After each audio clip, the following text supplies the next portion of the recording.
இவருக்கு எவ்வளவோ உடல் வியாதிகள் இருக்கு, இவர் கலைஞருக்கு முன்னாடி இறந்துருவாரு அப்படின்லாம் பொய் வதந்திகளை பரப்பி விட்டாங்க. அப்போல்லாம் வந்து நமக்கு இந்த சோசியல் மீடியாலாம் கிடையாது. ஸ்டாலினுக்கு அது இருக்கு, இது இருக்குன்னு. அப்போ என்ன அப்படின்னா, இவர் எப்படியாவது ஒளிஞ்சிருவாரா அப்படிங்கிற உள்ள கிடக்கை ஒரு குறிப்பிட்ட கூட்டத்துக்கு இருக்குது. ஸ்டாலின் வர்றதுக்கு வாய்ப்பே இல்லைங்க, கட்டத்திலே இல்லை. நீங்க இது அந்த பழைய வீடியோக்களெல்லாம் எடுத்து போடுங்க, எல்லாம் அதிமுகல இருந்து பாஜக எல்லாரும் வாயில் சாதகத்திலே இல்லை. வெக்கம், மானம், சூடு, சொரணம் எதுவுமே கிடையாது. அவன் என்ன சொல்றான், துர்கா ஸ்டாலின் வந்து அவர் கும்பிட்ட பிரார்த்தனை தான் அவர் வந்தார். நான் என்ன கேட்குறேன், உன் பொண்டாட்டிலாம் கும்பிடலையாடா? நீங்க கோயிலுக்குள்ளே தானே கிடக்குறீங்க, எத்தனை கோயிலில் மணி அடிச்சிங்க, சரிங்களா? அப்போ நீயே என்ன சொல்ற அப்படின்னா, நீங்கள் ஒரு கள்ள பக்தி. அதுல முக்கியமான பகுதிங்கிறது 2011 இருந்து இந்த 21 வரலாம் 10 வருஷங்கள் வந்து இவர்கள் ஆண்டார்கள், எண்ணத்தை சாதித்து விட்டு போனார்கள் அப்படிங்கிறது ரொம்ப முக்கியமானது. 10 ஆண்டு கால அதிமுக ஆட்சியில வெளிநாட்டுக்கு போய் ஈர்த்துட்டு வந்த முதலீடுகளின் அளவு வந்து 8835 கோடி. ஆனா கடந்த 3 வருஷத்துல 9540 கோடி முதலீடுகள் ஈர்க்கப்பட்டிருக்குது. கிட்டத்தட்ட ஒரு 4 மடங்கு அதிகமான புதிய கம்பெனிகள், தொழில் முனைவோர் புதுசா தொழில் முனைகிற அந்த வாய்ப்புகளை இந்த அரசு ஏற்படுத்தி கொடுத்துருக்கு. இன்ஜினியரிங் காலேஜ்கள் அதிகமாக வளர்கிறது அப்படின்னா என்ன அர்த்தம்? அதிகமான ஸ்கில்ஃபுல் லேபர்ஸ் இங்கே உற்பத்தி ஆகிறார்கள். மெட்ரோ ரயில் திட்டம் சுத்தி பாத்தீங்கன்னா சென்னை முழுவதும் எல்லா பக்கமும் 2வது பேஸ் வேலை நடந்துட்டு இருக்கு. 63,000 கோடி ரூபாய் கொண்ட மிகப்பெரிய ப்ராஜெக்ட், 108 கிலோமீட்டர், 1 பைசா தரமாட்டேன்னு சொல்லிட்டாங்க.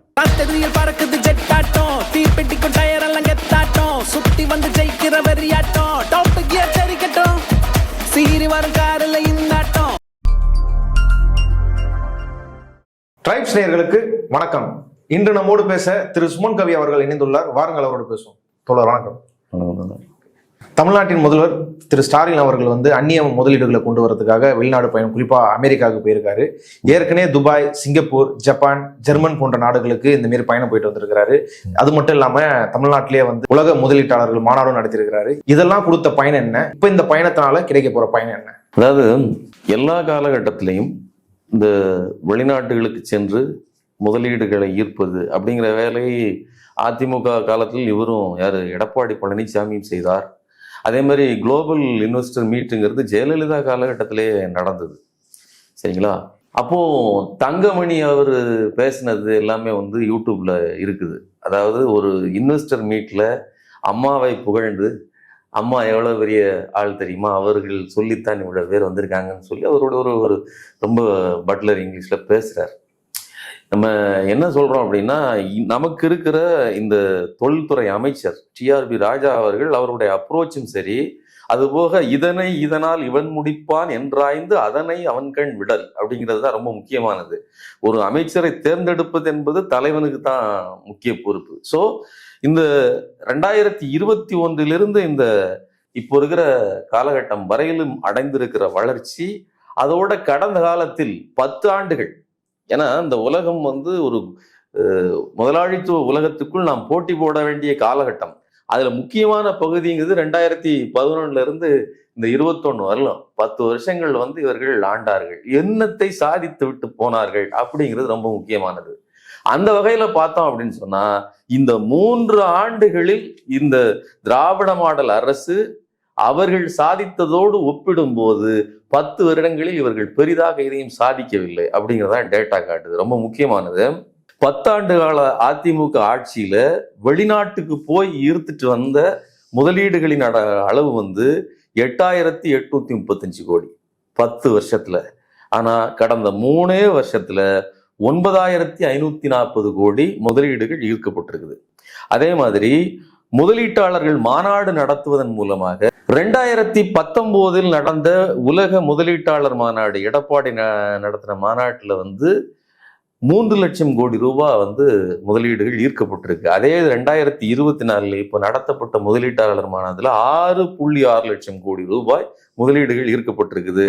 ஸ்டார்ட் அப் கம்பெனிகள், அதாவது புதிதாக தொழில் தொடங்குகிற அந்த கம்பெனிகளோட எண்ணிக்கை வெறும் 2032 2021 வரையிலும். ஆனா தற்போது 2021 இருந்து 24க்குள்ள இந்த 3 வருடங்களில் 8416 நிறுவனங்கள் ஸ்டார்ட் அப் கம்பெனிகளா, புதிய நிறுவனங்களா உருவாயிருக்கு. ஸோ ஒப்பீட்டு அளவில் எந்த இடத்தில் அவர்கள் நிறுத்திவிட்டு சென்றார்களோ அதை விட பல மடங்கு நீங்க கணக்குப்படி பாத்தீங்கன்னா 2032 எங்க இருக்குது, 8416 எங்க இருக்குது, கிட்டத்தட்ட ஒரு 4 மடங்கு அதிகமான புதிய கம்பெனிகள், தொழில் முனைவோர் புதுசா தொழில் முனைகிற அந்த வாய்ப்புகளை இந்த அரசு ஏற்படுத்தி கொடுத்துருக்கு. இன்னொன்னு ஒரு விஷயம் என்னன்னா அப்படின்னா, ஒரு அரசு ரொம்ப ஸ்டேபிளா தன்னுடைய இலக்கை நோக்கி சரியான கணிப்போடு செயல்பட்டது அப்படின்னு சொன்னா அது அடுத்தடுத்த கட்டங்களுக்கு மிக விரைவாக வேலை செய்யும். இப்போ நீங்க கடந்த காலத்துல பாத்தீங்கன்னா அதிமுக என்பது ஜெயலலிதா காலகட்டத்தில் இதை குறித்து அக்கறை இல்லாத ஒரு, அது பேருக்கு இன்வெஸ்டர்ஸ்லாம் வருவாங்க, அந்த அம்மா ஆசீர்வாதம், அதாவது மற்றவர்களுக்கு கொடுக்குற ஆசீர்வாதம் மாதிரி கட்சிக்காரங்களுக்கு கொடுக்குற மாதிரி அந்த மாநாட்டை நடத்தி ஒரு கண் துடைப்புக்கு செய்வார்கள். அப்படிலாம் இல்லை. இவங்க 2021 தேர்தல் அறிக்கையிலேயே எங்களுடைய இலக்கு $1 trillion, அந்த எக்கனாமியை நோக்கித்தான் நாங்கள் வளர்ச்சி அடைகிறோம் அப்படிங்கிற ஸ்ட்ரக்சர் கணக்கு, அதாவது இதை இதெல்லாம் செய்ய வேண்டும், இப்படி இலக்கை எட்ட வேண்டும் திட்டம் போட்டு வேலை செய்கிறார்கள். அதுக்காக 5 பொருளாதார நிபுணர்கள் கொண்ட ஒரு குழுவை அமைத்தார்கள். ஸோ எந்த அடிப்படையில பார்த்தாலும் அதிமுக ஆட்சியை விட ஒப்பிடும்போது பல மடங்கு அதிகமாக இங்க நடக்கிறதுக்கு காரணம் என்னன்னா, இவர்கள் தங்கள் அளவில் ஒரு வலுவான கவர்மெண்டா இருக்கு. நீங்க நல்லா கவனிங்க, தங்களுடைய ஆட்சியை எப்படி தக்க வைத்துக் கொள்வது அப்படிங்கிறதுலயே முழு நேரத்தையும் அதிமுக எடப்பாடி அரசு செஞ்சு, ஜெயலலிதாவுக்கு மரணத்துக்கு பிறகு நடந்தது எல்லாமே ஒரு இன்ஸ்டேபிள் கவர்மெண்ட். நமக்கு ஒன்றியத்தின் பாதுகாப்பு இன்னைக்கு இல்லை, என்னைக்குமே பெருசா கிடையாது, ஆனா இன்னைக்கு கூடுதலா கிடையாது. நாம கேட்கிற நிதியை எந்த இடத்துலையும் அவர்கள் தருவது கிடையாது, எந்த விதத்திலையும் உதவி புரிவதும் கிடையாது. இங்க ஒரு கம்பெனி வருதுன்னா அதை எப்படியாவது குஜராத்துக்கு கூட்டிட்டு போயிடலாமா அல்லது ஊபிக்கு கொண்டு போயிடலாமா அப்படிங்கிற வேலைகளை எல்லாம் அவர்கள் செய்கிறார்கள். ஆனாலும் கூட முதலீட்டாளர்கள் விரும்புகிற ஒரு மாநிலமாக இது இருக்கிறது. அதான் ரொம்ப ரொம்ப முக்கியமானது. ஏன் அப்படின்னா இந்த என்வரால்மெண்ட்டை நீங்க ஆரம்பத்துல இருந்து பாருங்க, இன்ஜினியரிங் காலேஜ்கள் அதிகமாக வளர்கிறது அப்படின்னா என்ன அர்த்தம்? அதிகமான அதாவது ஸ்கில்ஃபுல் லேபர்ஸ் இங்கே உற்பத்தி ஆகிறார்கள். நீங்க டிஆர்பி ராஜா கூட பேசும்போது அவர் அடிக்கடி சொல்றது தரமான முதலீடுகளை நாங்கள் இருக்கிறோம் அப்படின்னு சொல்லுவார். அதோட பொருள் என்ன? தேயிலை கம்பெனியும் இங்க பாக்கெட் போடுற வேலைகளும் இந்த மாதிரி சின்ன சின்ன வேலைகள் அந்த மாதிரி கிடையாது, பேக்கிங் வேலைகள் மட்டும் கிடையாது, ஸ்கில்ஃபுல் லேபருக்கான வேலை. 2000 டைட்டல் பார்க் உருவாக்குனது அப்படிங்கிறது, அந்த ராஜீவ்காந்தி சாலையே ஒரு ஐடி காரிடாரா உருவாக்குனது, அதற்கு பின்னால் அது கலைஞரினுடைய அவருடைய தொலைநோக்கு பார்வை இருக்குது. நீங்க இன்னைக்கு இவ்வளவு பெரிய வளர்ச்சியை அடுத்த கட்டத்துக்கு திராவிட நாயகன் ஸ்டாலின் அவர்கள் கொண்டு போயிட்டு இருக்கிறாரு அப்படின்னா அதுக்கு முந்தைய ஆட்சி காலத்தில் கலைஞர் அவர்கள் போட்டு கொடுத்த ஒரு மிகப்பெரிய ஒரு இது இருக்குது. ஆனா அதுக்கு இடைவெளியில் வந்தவர்கள் அந்த இடத்தை அச்சீவ் பண்ணல. அவர்கள் தங்களை தக்க வைத்துக் கொள்வதற்காக மட்டுமே போராடி கொண்டிருந்தார்கள். அதுல கவனமற்றவர்களாக, மக்களின் வளர்ச்சி குறித்து அக்கறையற்றவர்களாக இருந்தார்கள். ஆனா இன்னைக்கு அப்படி இல்லை. அரசு என்பது மிக கவனமாக, எப்படி கலைஞர் அவர்கள் தொலைநோக்கோடு செயல்பட்டார். நீங்க யோசிச்சு பாருங்க, 2010 இந்த லைப்ரரி, அண்ணா சென்டினரி லைப்ரரி உருவாக்கப்படுது. இந்த மாதிரி ஒரு படிப்புக்கு முக்கியத்துவம் கொடுத்து இவ்வளவு பெரிய கட்டிடத்தை உருவாக்கியே பெரிய லைப்ரரி. ஆமா, ஆசியாவிலேயே மிகப்பெரிய லைப்ரரி. இன்னைக்கும் வடநாட்டுக்காரர்களே ஆய்வு படிப்புகளை செய்வதற்கான இடம் அதுவா இருக்குது. இப்ப நம்ம என்ன சொல்றோம் அப்படின்னா, இங்க இருக்கிற நபர்களுக்கு மட்டுமல்ல, வெளியிலிருந்து படிப்பவர்களுக்கு கூட இங்க ஒரு மிகப்பெரிய இடம் இருக்குது. அது மட்டும் இல்லாம தெற்காசியாவிலே மிக அதிக அளவில் ஸ்கில்ஃபுல் நபர்களை உருவாக்குகிற இடமாக அண்ணா யூனிவர்சிட்டி இருக்குது. சரிங்களா? எந்த விதத்திலையும் கல்வி கட்டமைப்பிலும் சரி, அந்த கல்வி கட்டமைப்பிலிருந்து உருவாகி வருகிற நபர்களுக்கு வேலையை உருவாக்கி தருவதிலும் சரி, மிகச் சிறப்பாக இந்த அரசு வேலை செய்கிறது. அதுக்கான முழு அந்த செட்டப்பையும் கடந்த காலங்களில் இந்த திராவிட அரசு உருவாக்கி வைத்திருக்கிறது அப்படிங்கிறத நம்ம பார்க்கணும். இந்தியாவோட சாம்பிளா இந்த பக்கம் திராவிட மாடல் ஆட்சி அப்படின்னு சொல்லி தமிழகத்தில் நடக்கிற திமுகவோட ஆட்சியை சொல்லுவாங்க. நார்த் இந்தியான்ல குஜராத் மாடல் ஆட்சி, உத்தரப்பிரதேஷ் மாடல் ஆட்சி அப்படின்ற கம்பாரிசன் இருக்கும். இங்க நடக்கிற மாரி வட இந்தியாலையும் முதலீட்டாளர்கள் மாநாடு, இல்ல வெளிநாட்டு முதலீடுகள் இழுக்கிறதுக்காக வெளிநாட்டு பயணங்கள், இதெல்லாம் நடக்குது. ஆனா எது கிராஜுவலான குரோத் இருக்கிறதா நீங்க பாக்குறீங்க? ஒவ்வொரு மாநிலத்துக்கும் ஒரு தனித்துவம், ஒரு சிறப்பு, அதனுடைய சூழல் எல்லாமே இருக்குது. அதுல எந்த மாற்று கருத்தும் கிடையாது. நீங்க கேரளாவில் பார்த்தீங்கன்னா படிப்பு இதெல்லாம் வந்து அதிகமா இருப்பதற்கு காரணம் அவர்களுக்கு அரேபியாவோடு வெளி உலகத்தோடு அதிக தொடர்புள்ள ஒரு மாநிலமாக அது கடற்கரை முழுவதுமே அமைந்திருக்கிற ஒரு மாநிலமா இருக்குது. ஸோ அவர்கள் அங்கே இருந்து வெளியூர் போவதற்கான வாய்ப்புகள் இருந்துச்சு. வரலாற்று ரீதியாவே நீங்க வந்து வெளிநாட்டுக்காரங்க வந்தாங்கன்னா மிளகுக்காக வந்தான். அப்போ எந்த அடிப்படையில் சொல்றோம்னா, ஒவ்வொரு விஷயத்தையும் நீங்க பாம்பே போனீங்க அப்படின்னு சொன்னா ஒரு காலத்தில் தமிழர்கள் இங்கிருந்து அங்க போய் வேலை செய்ய வேண்டிய நிர்பந்தம் இருந்தது. அந்த காலகட்டத்தை அப்படியே மாற்றி இங்கேயே வேலை வாய்ப்புகளை உருவாக்குகிற காலகட்டம் இந்த குறிப்பிட்ட காலகட்டமா. கடந்த ஒரு 20 வருடங்கள் 25 வருடங்கள் இருக்குன்னா அதுக்கு முக்கியமான ஒரு புள்ளியாக இருப்பது கலைஞருடைய ஆட்சி. அதுக்கு இடைப்பட்ட ஆட்சி காலம் தொய்வு விழுந்துச்சுன்னு சொன்னேன். ஆனால் மிகப்பெரிய வளர்ச்சியை இந்த ஆட்சி உருவாக்கி கொண்டிருக்கிறது. ஒப்பீட்டு அளவுல நீங்க ஊபியை பார்த்தீங்க அப்படின்னு சொன்னா அந்த பக்கம் பார்த்தீங்கன்னா அவர்கள் அங்க கொடுக்கப்படுகிற அந்த ஜிஎஸ்டி ரிட்டர்ன்ல இருந்து அவர்களுக்கு கொடுக்கப்படுகிற முக்கியத்துவம், இந்த அரசு கொடுக்கிற முக்கியத்துவம் என்பது மிகப்பெரியது. நமக்கு வந்து 29 பைசா கொடுக்குறாங்கன்னு சொன்னா அவங்களுக்கு 3.25 ரூபாய் கிட்ட கொடுக்குறாங்க. அவ்வளவு தொகையை வாங்கி கொண்டும் கூட அவங்க ஒரு கோயில்களை அமைப்பது, அங்க இருக்கக்கூடிய சாலைகளுக்கு அந்த வண்ண விளக்குகள் போடுவது, இதில் தான் கவனம் செலுத்துறாங்களே தவிர, அதுபோக சீப் லேபர்ஸ் இருக்காங்க.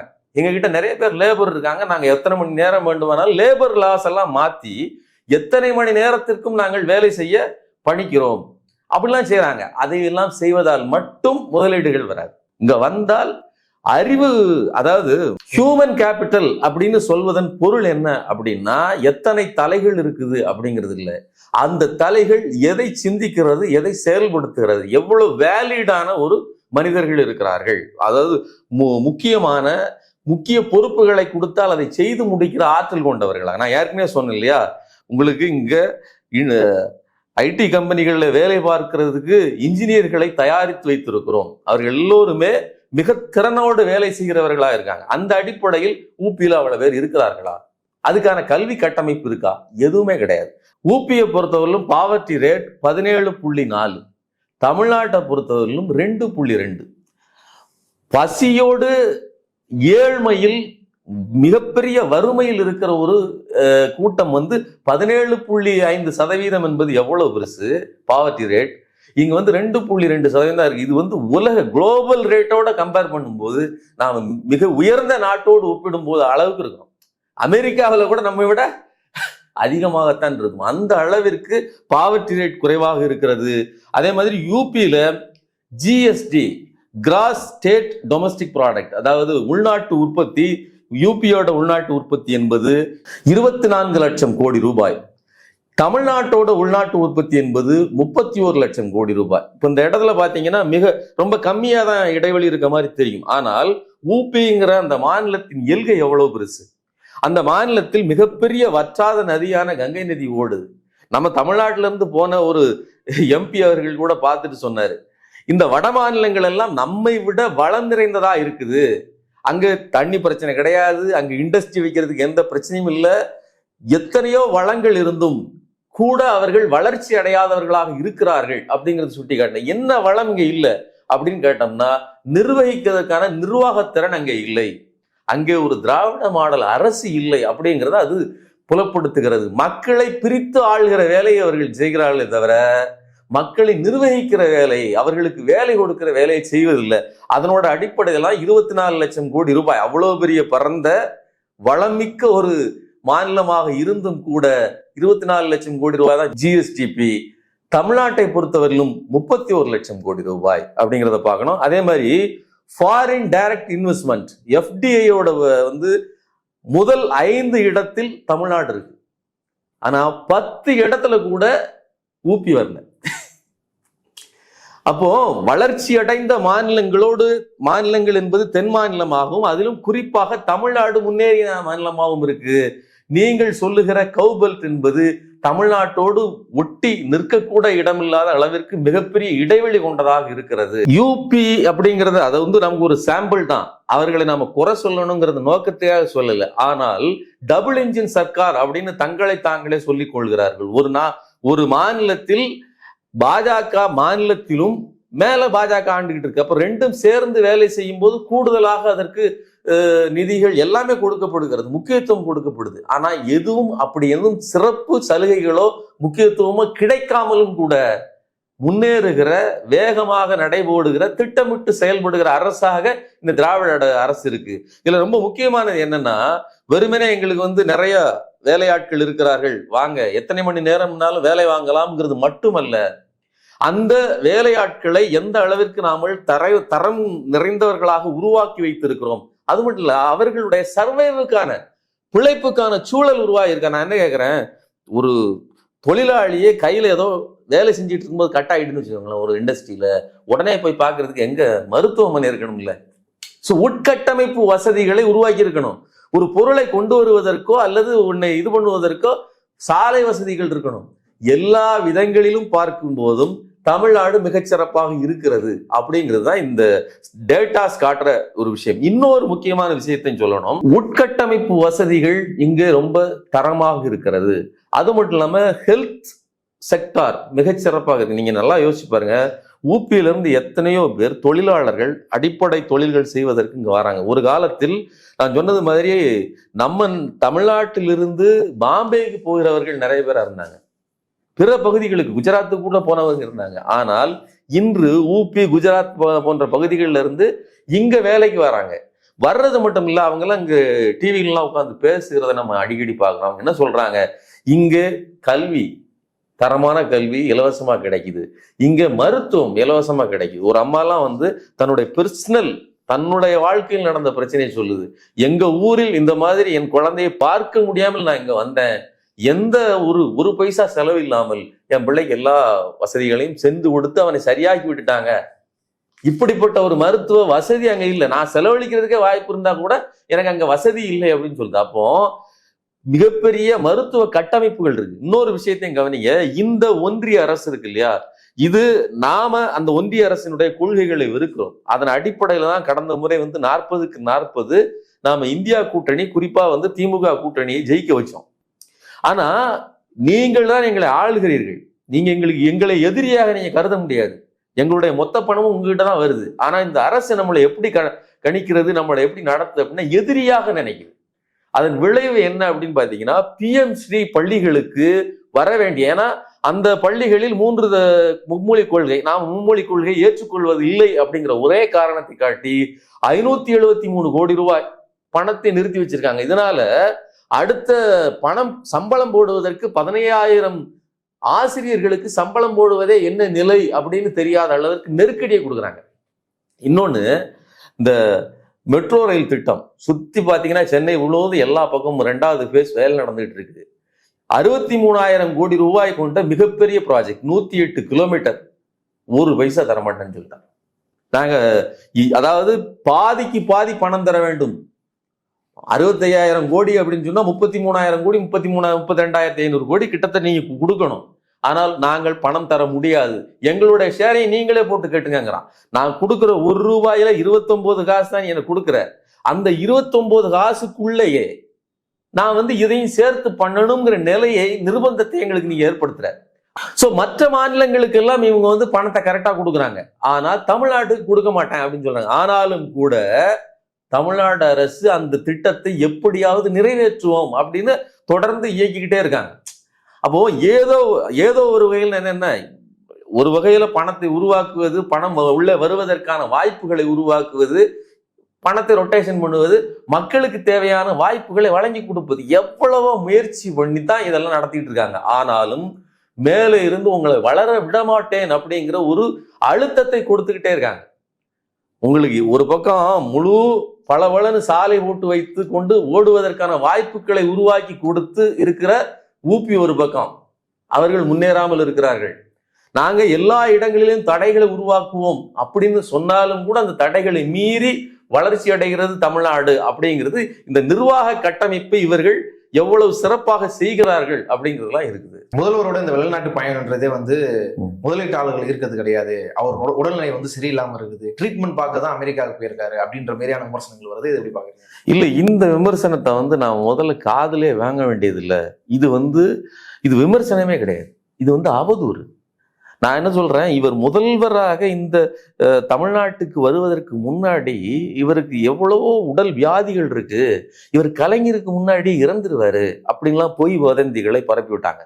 அப்போல்லாம் வந்து நமக்கு இந்த சோசியல் மீடியாலாம் கிடையாது, செவி வழி செய்தியாகவே கொண்டு வந்து சேர்க்கிறது. ஸ்டாலினுக்கு அது இருக்கு, இது இருக்குன்னு. அப்ப என்ன அப்படின்னா, இவர் எப்படியாவது ஒளிஞ்சிருவாரா அப்படிங்கிற உள்ள கிடக்கை ஒரு குறிப்பிட்ட கூட்டத்துக்கு இருக்குது.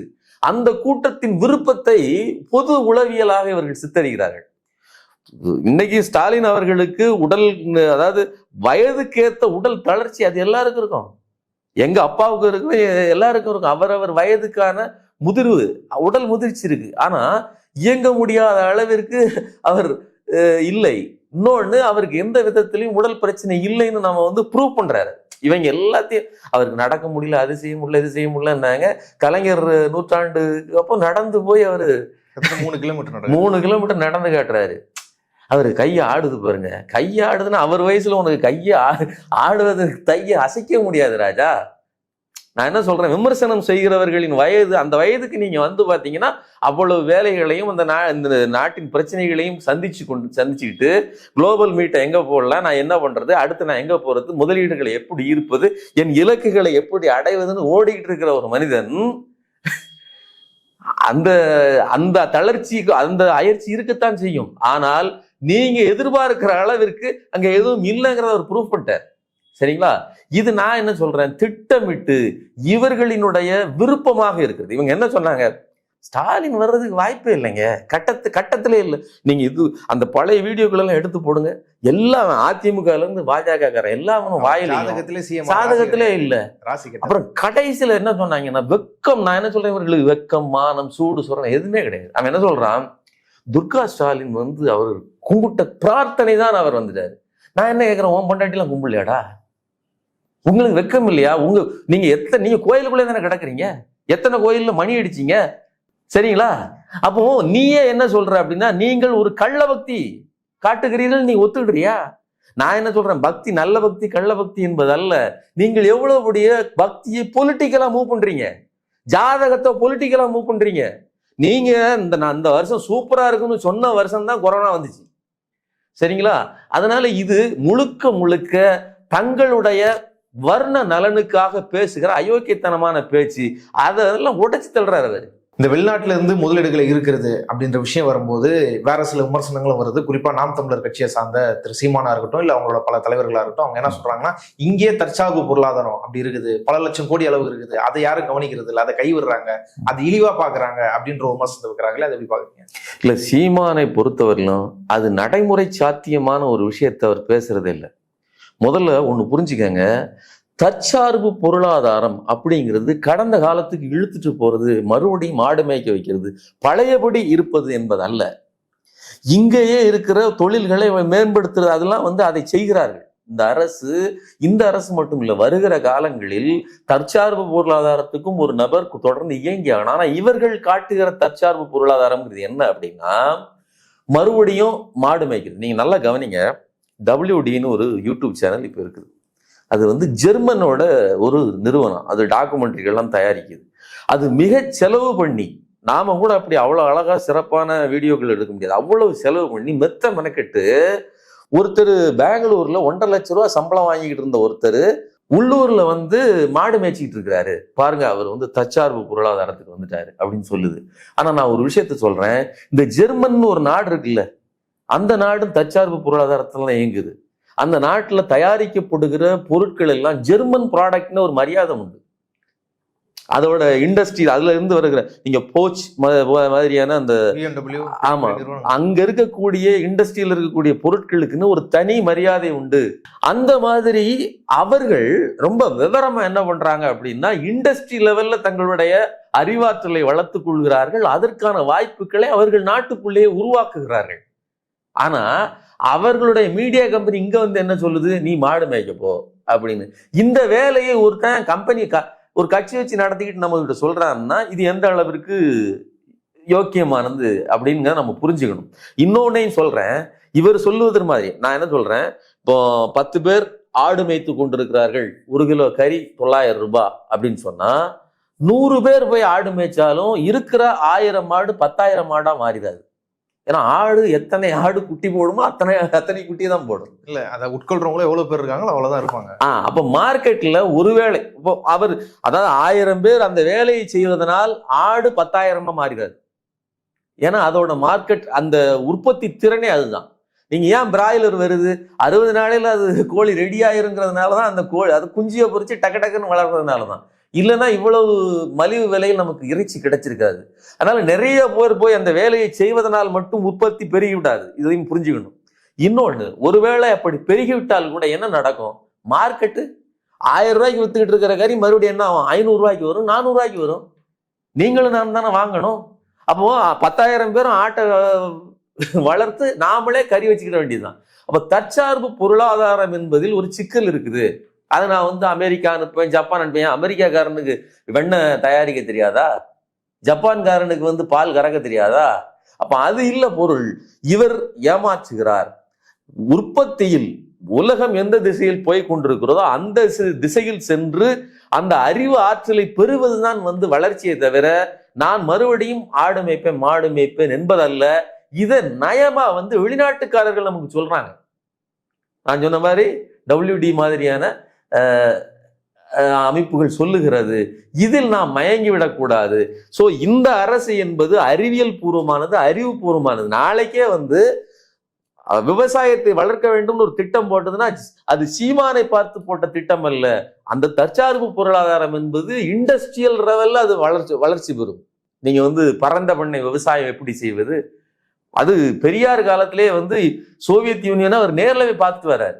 எத்தனை ஆயிரம் டிராக்டர்கள் மொத்தமா நிறுத்தப்பட்டிருக்குன்னு. அதனால இந்த நபர்கள் இவர்கள் தான் வெளிநாட்டினுடைய அந்த அறிவாற்றலை எல்லாம் இந்த அரசு கண்டுகொள்கிறது அப்படி கிடையாது. போய் இவர்கள் ஆய்வு செய்கிறார்கள்.